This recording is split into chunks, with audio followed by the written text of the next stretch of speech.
Though you soar like the eagle and make your nest among the stars, from there I will bring you down, declares the Lord. The book of Obadiah is an oracle of judgment against the nation of Edom.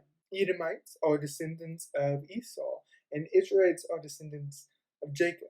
This is the Esau and Jacob who are the sons of Isaac and Rebekah. Jacob was born clutching the heel of Esau's foot. Conflict between these two brother nations began with conflict between their brother patriarchs. Obadiah begins with criticizing Edom for their pride.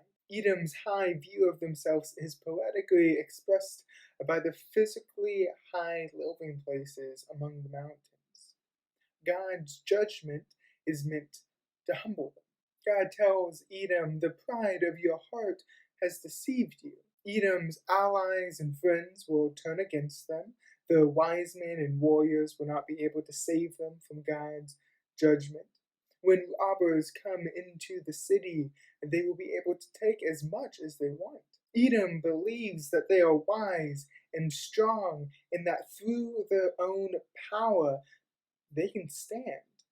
God shows them differently. God's judgment also comes because of Edom's improper treatment of their brother nation, Judah. When God's judgment was on Judah, Edom let other nations take Judah's wealth before joining in and pillaging Judah themselves.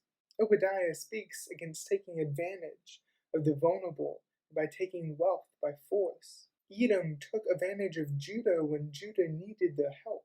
God makes it clear that the day of the Lord will come for all nations, that no nation is outside of God's reign. The book ends with hope for Israel, that they will be restored in the land. We see a great poetic flow throughout the book. Obadiah begins with God humbling and destroying Edom, and ends with God rising up and restoring Israel.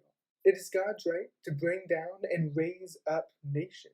When we become prideful, when we start believing that we have made a name for ourselves apart from the will and the power of God, God reminds us that God is in charge of all things. In the end, the kingdom will be the Lord's. God wants us to choose to be a kingdom of the Lord and to live in alignment with the righteous ways of God.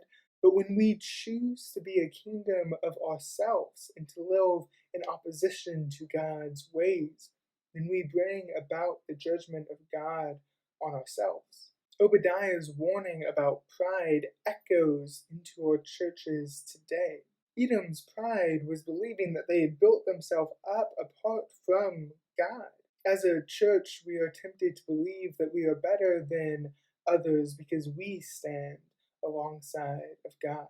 We boast against groups that God humbles. We rejoice over the destruction of people who do evil. For it is better to be with God, and there is rejoicing to be found in the destruction of evil.